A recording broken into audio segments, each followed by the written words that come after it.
सवाल फिर दोहरा देती हूँ, क्या ना सारा वक्त जो है ना वो एक दूसरे पर कटाक्ष करने में जाया हो जाता है। नहीं, मेरे सवाल का जवाब अभी नहीं आ रहा। अब मैं कैसे दूं? वो बार-बार बोले जा रहे हैं, मुझे उनको जवाब देना पड़ रहा है। 1.5 मिनट या 2 मिनट आप बोल चुके हैं, लेकिन मेरे सवाल का जवाब नहीं आया कि इन लोगों को किसने रेडिकलाइज किया। ये कौन लोग हैं जो झंडा लहरा रहे हैं? इन लोगों को किसी ने भी रेडिकलाइज किया हो या ना किया हो, ये लोग ऐसा नहीं कर सकते। और मैं मानता हूं कि अगर इन्होंने अति उत्साह में या किसी भी आवेश में आकर ये किया है, बर्दाश्त नहीं होगा।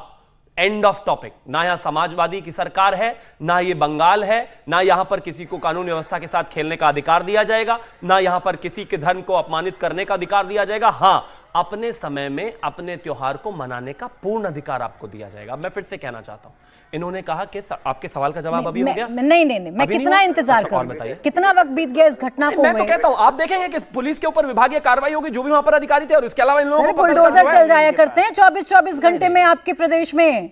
24-24 घंटे के अंदर यहाँ घटना हुई, कल बुलडोजर पहुंच जाता है। देखिएगा, मैं तो और कहता हूं, आज अभी तक ये नहीं पता चल रहा आपको, शायद अब पता चल गया है कि ये लोग कौन है। इतना वक्त लग गया इतनी हाईटेक पुलिस को। हम कार्रवाई करेंगे, हम नहीं बख्शेंगे। अब मुझे थोड़ा सा तो जवाब देने दीजिए। 2 प्रवक्ताओं के सवाल है, तीसरे आपके हो गए, आपके दे दिए, अब उनका जवाब दे दूं। एक और चीज, सवाल का जवाब आया नहीं है। मैं कह रहा हूं, मैं फिर से कह रहा हूं, मैं किसी को बचा नहीं रहा हूं, कह नहीं रहा हूं, कुछ नहीं कह रहा हूं। मैं सीधा कहता हूं, हम इन पर विभागीय कार्रवाई करेंगे, irrespective of caste, creed, religion, वो कोई भी है। अगर शांति भंग करने का उन्होंने प्रयास किया है तो उनको सजा मिलेगी। वहां पर रहने वाले पुलिस वालों के खिलाफ कार्रवाई, विभागीय कार्रवाई होगी। अब मैं आगे आना चाहता हूं, प्लीज अब इनको रोकेंगे के बीच में। अब आगे एक चीज और, इन्होंने कहा कि इस देश में अरे ये तमाम जगहों पर जो है। आशुतोष 1 मिनट रुक जाओ भाई, दे दूंगा हाथ में गिटार, बजा लेना, अभी रुको ना, बोलने दो मुझे। अब मैं एक चीज और कहना चाहता हूं। इसी देश में इन्होंने कहा कि हथियार लेकर लोग सड़कों पर थे। हम किसी भी चीज का समर्थन नहीं करते, लेकिन इसी देश में मुहर्रम के पर किस तरह के जुलूस निकलते हैं। मैं तो मेरठ का रहने वाला हूं, मैंने देखा है कैसे कैसे वहां पर विजुअल्स होते हैं। आप अपने धर्म का सम्मान कीजिए, आप उनको मनाइए। आज तक रोका क्या इन्होंने? आशुतोष वर्मा को ये हथियार तो बहुत बुरे लग रहे हैं, वो हथियार बहुत प्यारे लग रहे हैं, वो खिलौने लगते हैं इनको।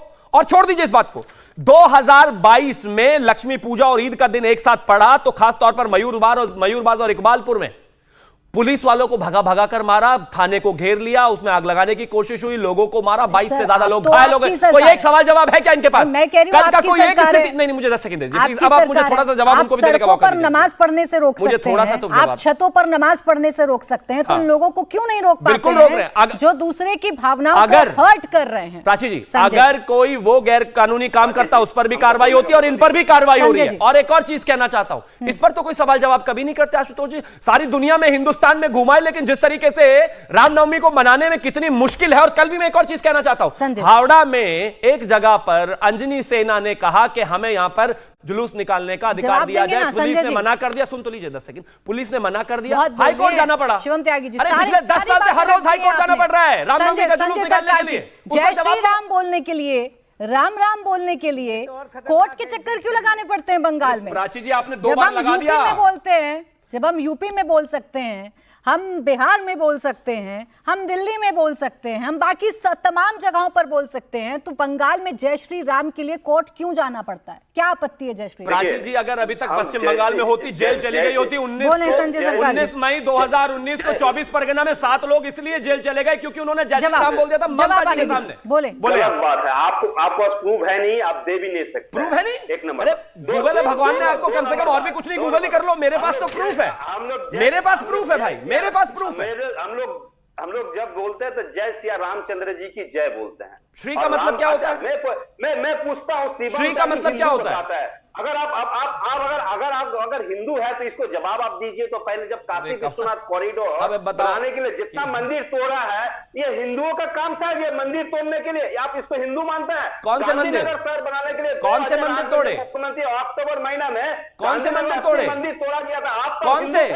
आप हिंदू मानते हैं? कौन से मंदिर तोड़े? बीट कंपनी सारेमा से जब चंदा लेते हैं, आप हिंदुओं को कौन सा मंदिर तोड़ा ये तो बताइए। सरकार का चिल्लाना नहीं है, प्यार से बात करनी है, लड़ना थोड़ी ना। साबुद्दीन को घर में आप उसको सनातनी बोलते हैं, तो ये समझ में नहीं सनातनी बोलते हैं। ये आप सनातनी है, आप नकली फर्जी सनातनी है, आप सनातनी है ही नहीं है। आपको शर्म होना चाहिए, आपको तो बोलना चाहिए काशी विश्वनाथ कॉरिडोर तोड़ा है, ये भारतीय जनता पार्टी को गलत। अच्छा, आप गए हैं काशी विश्वनाथ कॉरिडोर? आप गए हैं काशी विश्वनाथ कॉरिडोर? गए हैं क्या? आप गए हैं क्या? काशी विश्वनाथ गए हैं आप? काशी विश्वनाथ गए हैं?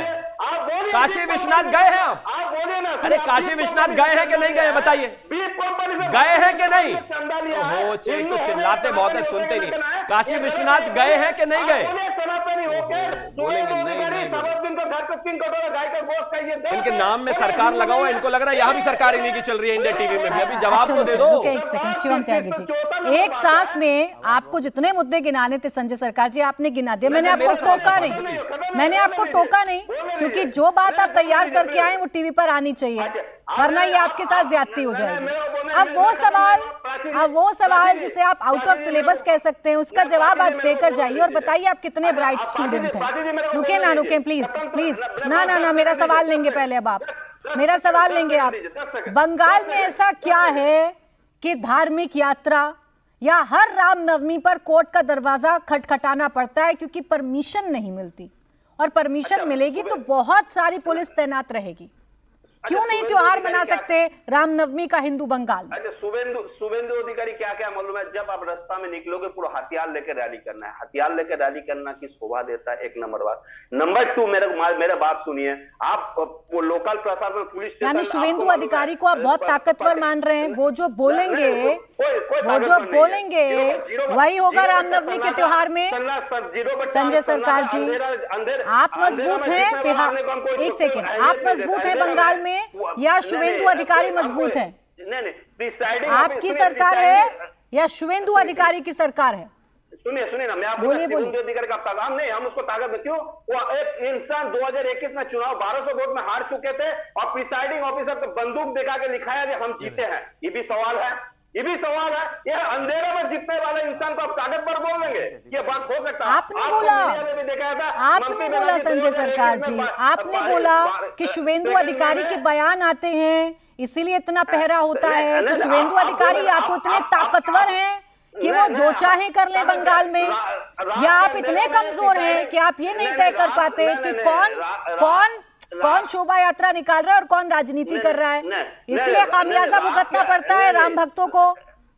देखिए रात के अंधेरा में प्रिसाइडिंग ऑफिसर को बंदूक लगा के जो जीतते हैं, हम उसको ताकतवर कैसे उसको डाकू बोलते हैं? ये सवाल नहीं है मेरा, सरकार के पास सबूत है, अभी दिखा देते, अभी कार्रवाई हो जाती। ये मेरा सवाल ही नहीं है, ताकतवर वो क्यों बोलेंगे? ये मेरा सवाल नहीं है संजय सरकार जी। आपने काशी से लेकर गुजरात तक की बात कर ली, लेकिन बंगाल की बात नहीं करिएगा। आपने शुभेंदु अधिकारी की हिस्ट्री निकाल दी, लेकिन ये रामनवमी पर ये जुलूस में इतना पहरा क्यों है इस पर बात नहीं करिएगा। सब देखते हैं दर्शक, संजय सरकार जी, दर्शक सब देखता है, भागिए मत ना। सही बात है, हम कहाँ भाग रहे हैं? भागिए मत, ये जवाब चाहिए मुझे। कौन किस चीज का डर है आपको बंगाल में? ये जो शोभा यात्रा निकाल रहे हैं भगवा झंडा लेकर, ये उपद्रव कर देंगे क्या? नहीं देखिए ज्यादा से ज्यादा भारतीय जनता पार्टी गुंडा मवाली लेकर रास्ता में आए, आपको तस्वीर भी देखा, राम भक्तों गुंडा मवाली कह रहे हैं। बंगाल का शांति तोड़ने के जल्दी से शिवम त्यागी। सबसे पहले तो मैं एक चीज कहना चाहता हूँ, इस आपका डर है, और देश में और इंडिया टीवी के दर्शक इस बात को समझे कि प्लीज अब मैं संजय सरकार जी एक सेकंड, संजय सरकार जी एक सेकंड, मैं जोड़ देती हूँ। उनको डर है कि आप जानबूझकर दंगा कराएंगे, इसीलिए पहरे में शोभा यात्रा निकलती है, आपका कसूर है। सबसे पहले तो मैं एक चीज कहना चाहता हूँ कि इस देश में इंडिया टीवी के दर्शक और सभी समझे कि मेरे घर में त्योहार, मेरे भगवान का जो है जन्मदिन, मैं उसको मनाना चाहता हूं। अपने घर में जब किसी का त्योहार होता है वो खुद ही खराब करता है क्या? बिल्कुल नहीं करता। दूसरी एक और चीज, देश हमारा, मिट्टी हमारी, श्री राम हमारे, त्योहार तुम्हारे, और सच तो यह है दंगाई तुम्हारे, दंगाई तुम्हारे। और एक और चीज मैं कहना चाहता हूं, गुंडा मवाली नहीं है जो सड़क पर है, संजय सरकार गुंडा मवाली नहीं है, वो राम भक्त है, राम भक्ति करने के लिए निकले। आपकी इतनी हैसियत नहीं है कि उनको आप सुरक्षा दे पाए, आपकी इनकी हैसियत नहीं। आप मुझे एक चीज बताइए, इस देश में किसी और दूसरे त्योहार में, किसी दूसरे धर्म के दूसरे त्योहार में कभी कोई दिक्कत हुई क्या? वहां पर कभी कोई पत्थरबाजी हुई क्या? वहां पर कभी कोई आगजनी हुई क्या? वहां पर किसी के सर फूटे क्या? वहां पर किसी के घर लूटे क्या? किसी की कारों में आग लगाई क्या? नहीं लगाई।